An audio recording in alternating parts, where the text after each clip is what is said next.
క్రీస్తునందు ప్రియమైన వార్లారా, మరణాత మన వరుడై ఉన్న యేసుక్రీస్తు ప్రభువారి నామం పేరిట మీకందరికీ శుభములు కలుగును గాక. ఆమేన్. పరిశుద్ధులు ఎం దేవదాసాయి గారిచే రచింపబడిన పరమ గీతార్థము అనే పుస్తకం యొక్క ఆడియో కంటిన్యూషన్ 5వ అధ్యాయం యొక్క ప్రారంభము. 4వ అధ్యాయం నందు ప్రియుడు ప్రియురాలి రూపమును వర్ణించెను. ఈ అధ్యాయం నందు 1 పెండ్లి కుమారుని జవాబుతో ప్రారంభించబడినది. ఎడబాపు వలన కలిగిన శ్రద్ధ పెండ్లి కుమార్తె తృప్తిపడుట, అందుచే పెండ్లి కుమారుడు ఇతరులను ఆదరించుటకు ప్రయాసపడుట 2 నుండి 5 వచనముల వరకు కలదు. పెండ్లి కుమారునికై వెదుకుచున్న పెండ్లి కుమార్తె 6 నుండి 8 వచనముల వరకు కలదు. యెరూషలేము కుమార్తెలు పెండ్లి కుమార్తెను ప్రశ్నించుచు మాటలాడుచున్నారు. 9వ వచనము. పెండ్లి కుమార్తె జవాబు క్రీస్తు ప్రభువు మనకు ఏమై ఉన్నారో వర్ణించుచు జవాబిచ్చుట 10 నుండి 16 వచనముల వరకు కలదు. విశ్వాసమును అభివృద్ధి చేసుకొనుటకే ఈ పుస్తకము వ్రాయబడినది. 33 సంవత్సరముల 6 మాసములు యేసు ప్రభువు తన శిష్యులతో అన్ని పనులలోనూ అన్ని సమయములలోనూ కలిసి ఉండెను. ఎప్పుడునూ ఎడబాసి లేరు, ఒక్క చోటనే ఉన్నారు, శరీరంతోనే ఉన్నారు. పునరుత్థానమైన తరువాత 40 దినములు అప్పుడప్పుడు కనబడుచు అంతర్ధానమవుచుండెను. మధ్య మధ్య వారికి ఇవ్వవలసినవి ఇచ్చుచుండెను. ఇది వరకు 33.5 సంవత్సరములలో ప్రభువు వారికి కనబడుటలో ఉద్దేశమేమిటి? 1 వారికి విశ్వాసం కలిగించుటకు, 2 వారి విశ్వాసమును వృద్ధి చేయుటకు. 40 దినములలో ప్రభువు అప్పుడప్పుడును కనబడుటలో ఉద్దేశమేమి? నేను కనబడకపోయినను మీరు విశ్వాసం కలిగియుండుడి, సిద్ధముగా నుండుడి, పెరుగుచూ నుండండి. ఈ సంగతులే పరమగీతము మొదటి నుండి చివరి వరకు ఉన్నవి. ఒకసారి కనబడుట, ఒకసారి కనబడకపోవుట, ఒకసారి మాటలాడుట, ఒకసారి మాటలాడకపోవుట అనునది జీవము గల బలమైన విశ్వాసం కలిగించుటకునై ఉన్నది. 40 దినములు అయిన తరువాత ఆయన కనబడనే కనబడడు, కాని ఒక మాట అన్నారు, నేను సదాకాలం మీతో ఉన్నాను అనెను. ఆయన వారి సహకారుడై వారితో పనులు చేయించుచుండెను. ఎవరైనా ఒకరు విశ్వాసం బలపరుచుకొనవలనంటే ఈ పుస్తకమును చదవవలెను.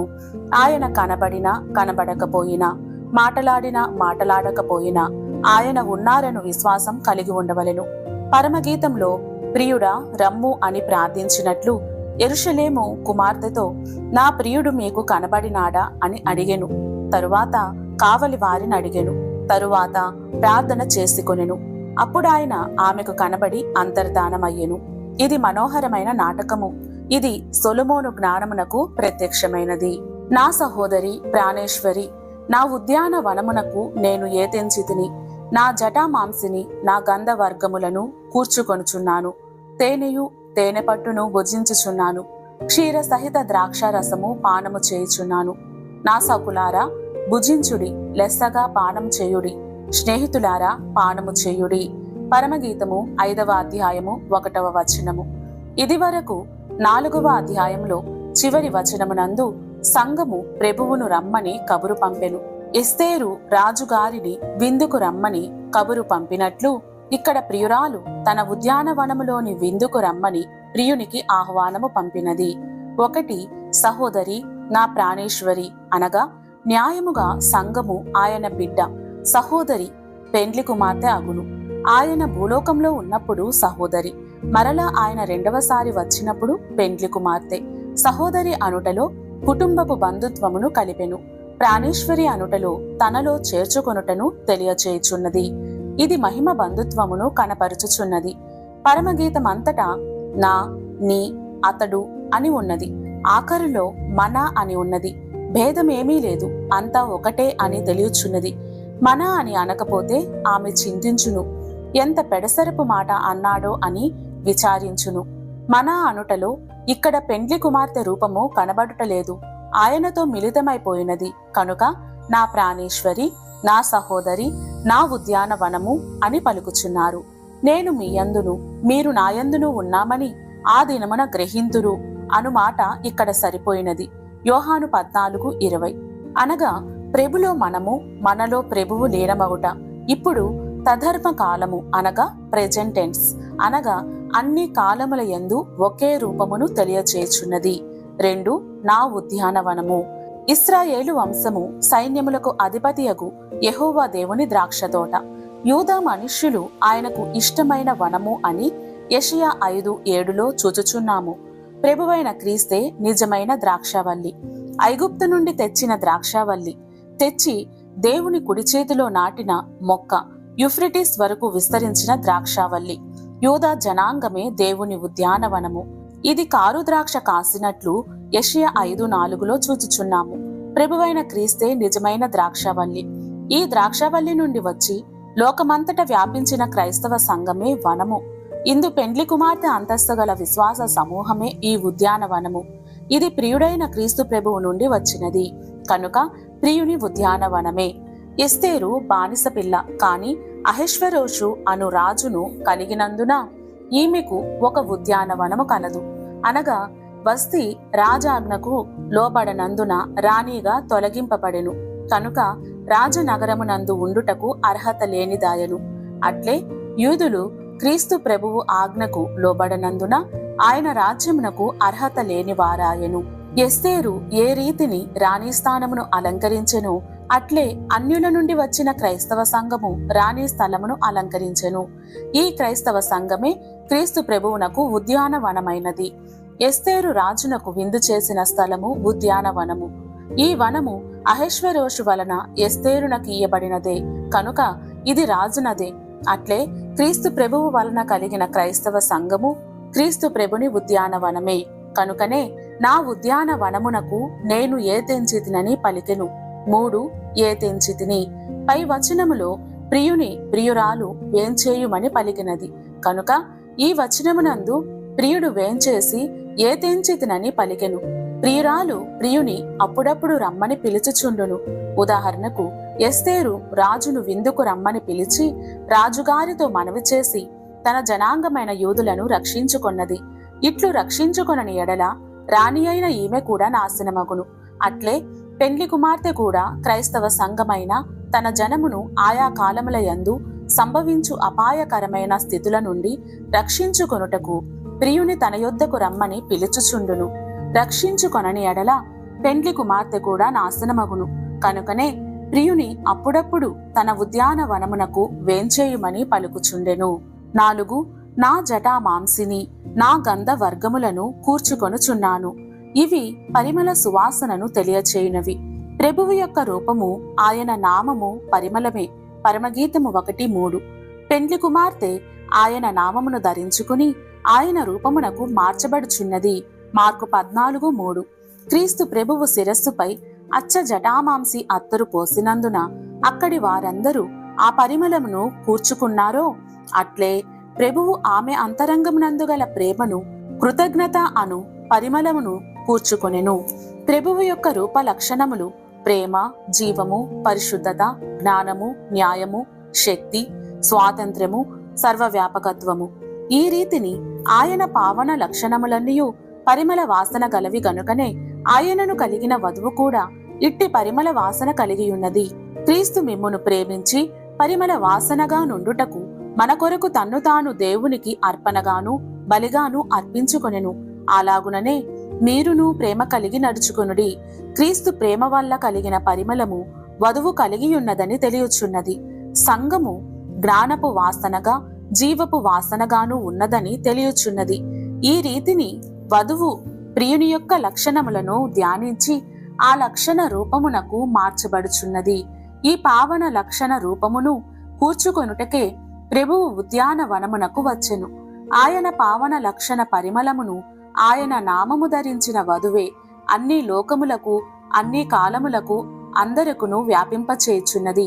ఈ పరిమళ వాసన గల నామమును ధరించిన వధువు జటా మాంసిగల పరిమళమును గంధ వర్గములను స్తుతులను ప్రియుని కొరకు సమకూర్చినది. ఆయనకు కలిగిన లక్షణ రూపము గల గంధ వర్గములను వాటి వలన కలిగిన జటామాంసి పరిమళమును వధువు సంపాదించుకొని దానిని ప్రియునికి అందించినందున నా జటామాంసిని నా గంధ వర్గములను కూర్చుకొనుచున్నాను అని ప్రియుడు పలుకుచున్నారు. 5 తేనెయు తేనె పట్టును భుజించుచున్నాను. తేనె మధురమైనది. ప్రియుని యొక్క వాక్యమే తేనె కంటెను జుంటె తేనె ధారల కంటెను మధురమైనది. ప్రియురాలు పలుకు పలుకు తేనె వలె మధురమైనది. ప్రియురాలికి కలిగిన శ్రమానుభవమే తేనెపట్టు. ఆ శ్రమానుభవంలో నుండి ప్రియురాలు పలుకు పలుకే తేనె వంటిది. సద్భక్తితో బ్రతుకనుద్దేశించు వారందరూ హింస పొందుదురు అని భక్తుడు 2 తిమోతి 3:12 నందు చెప్పుచున్నారు. భక్తునికి శ్రమ ఆశ్రమము. శ్రమలే సంపూర్ణమైన దైవ మానవునిగా చేయును. శ్రమలుపకారం శ్రమలే హారం, శ్రమలాత్మకు శృంగారం.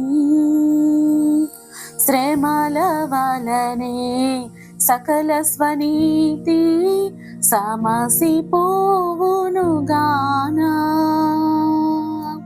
శ్రమలయందే సంతోషించుము మానవుడు, శ్రమలు పొందక దైవా మానవుడెటు కాగలడు. ఇది తెలుగు క్రైస్తవ కీర్తన పుస్తకంలోని 63వ కీర్తనలో కలదు.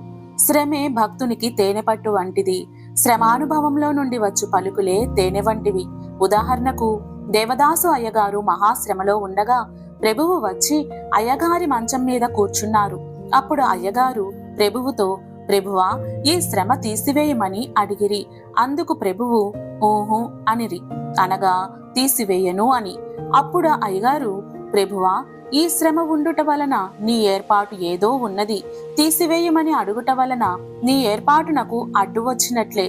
కనుక రాగా రాగా నీ ఏర్పాటుకు అడ్డురానా అని ఎందుకు తీసివేయలేదు అనే తలంపు రాకుండా దుప్పటి ముసుగు పెట్టుకుని పండుకొన్నాను అన్నారు.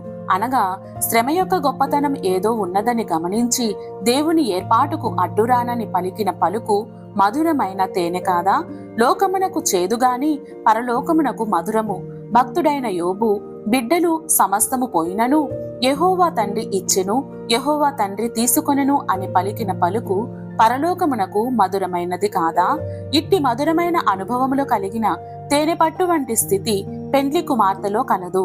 అందుకే ఆమె పెండ్లి కుమార్తె వాటిని భుజించుటకే ప్రియుడు వచ్చియున్నానని పలుకుచున్నారు. భుజించుట అనగా విని ఆనందించుట, వినుటయే తినుట. 6 క్షీర సహిత ద్రాక్షారసము పానము చేయుచున్నాను. ఇక్కడ క్షీరము అనగా పాలు అనగా వాక్యము, 1 పేతురు 2:3. ద్రాక్షారసము అనగా ప్రేమ, పరమగీతము 1:2. దేవుని వాక్యమును మనము ధ్యానం చేసిన ఎడల దాని నిండా ప్రియుని ప్రేమే కనబడును. వాక్య ధ్యానము వలన ప్రియుని ప్రేమను బట్టి అనేక గీతములు వ్రాసిరి. కనుక నీ జిహ్వ క్రింద మధుర క్షీరములు కలవు అని పరమగీతం 4:11 నందు కలదు. ఈ పరమగీతం నందుగల వాక్యమంతయు ప్రియుని ప్రేమనే తెలియజేయుచున్నది. కనుక ప్రియురాలు ఈ వాక్యమును తన ధ్యానంలో ధ్యానించి ప్రియుని యొక్క ప్రేమ గీతములను అనేకములను వ్రాయుచూనే ఉన్నది. లోకంలోనున్న అన్ని భాషలలో ఎన్నెన్నో గీతములు వ్రాయబడినవి. వీటిని వినుటకే ప్రియుడు వచ్చి వినుటయే పానము చేయుట. పెండ్లి కుమార్తెకు కలిగిన వరములను ఫలములను చూచి ఆనందించుచున్నారు. 7 సఖులారా భుజించుడి, లెస్సగా పానము చేయుడి, స్నేహితులారా పానము చేయుడి. ఇక్కడ సఖులారా అనగా ప్రియుడు దేవదూతలను పిలుచుచున్నారు. పిలిచి ఉద్యానవనమును చూపించి అచ్చట కూర్చుండబెట్టి మనుష్యునికి కలిగిన మార్పు, ఆత్మఫలములు, ఆత్మవరములను దూతలకు చూపి ప్రభువు ఆనందించును. వీటి వల్ల మనిషికి కలిగే సంతోషము కంటే ప్రభునకే ఎక్కువ సంతోషం కలుగును. ప్రభువు దూతలను భూమి మీదకి తీసుకుని వచ్చి ప్రియురాలి యొక్క స్థితిని చూపించి దూతలకు తెలియచేయును. పరమందు కూడా తెలియచేయును. మనుష్యుల ఎదుట ఎవరు నన్ను ఒప్పుకొందురో పరలోక దూతల ఎదుట వారిని గూర్చి ఒప్పుకొందును. ప్రకటన 3:5. భూలోకంలో జరుగుచున్న సన్నిధి కూటములకు పరలోక దూతలు, పరలోక పరిశుద్ధులు, భూలోక భక్తుల ఆత్మలను ప్రభువు తీసుకుని వచ్చును. ఈ కూటములలోని విశ్వాసులను గూర్చి ఆయన తీసుకుని వచ్చిన వారందరికీ ప్రభువే తెలియచేయును. సకులు అనగా దూతలు, స్నేహితులు అనగా అనుభవశాలులైన పరిశుద్ధులు. వీరు ప్రభువునకు స్నేహితులు. అబ్రహాము దేవునికి స్నేహితుడు. సన్నిధి కూటములలోని వారి అనుభవ సంబంధమైన స్థితులను, వరములను, ఫలములను భుజించుడనియు వారు చేయు స్తోత్ర గానములను పానము చేయుడి అనగా వినుడి అనియు పలుకుచున్నారు. లెస్సగా పానం చేయుడని పలుకుచున్నారు. ఈ పెండ్లి కుమార్తె యొక్క అనుభవ అంతస్తు గల స్తోత్ర గీతములను లెస్సగా అనగా ఎక్కువగా వినుడని పలుకుచున్నారు. ప్రియుడైన ప్రభువు మీ యొద్దకు వచ్చి నీ అనుభవమును చూచి ఆనందించు దీవెన నీకు కలుగునుగాక. ఆమేన్. ప్రార్థన. ప్రియ ప్రభువా, నీ ఉద్యానవన వనాంతస్తు అనుభవంలోనికి నన్ను నడిపించుము. ఈ ఉద్యానవనములోని నీ పావన లక్షణ పరిమళమును తెలియజేయు స్థుతులు నాకు నేర్పించు. శ్రమానుభవము గల భక్తుల యొక్క మాధుర్యమైన సారాంశములోనికి నన్నును ప్రవేశపెట్టుము. నీ వాక్యమును ధ్యానము చేసి అందున్న మాధుర్యమైన ప్రేమను కీర్తింపగల స్థితిలోనికి నడిపించుము. నీతోనూ దూతలతోనూ పరిశుద్ధులతోనూ సహవాసము దయచేయమని ప్రాణప్రియుడైన క్రీస్తునామమున వేడుకొనుచున్నాము తండ్రి. ఆమేన్. మరణాత.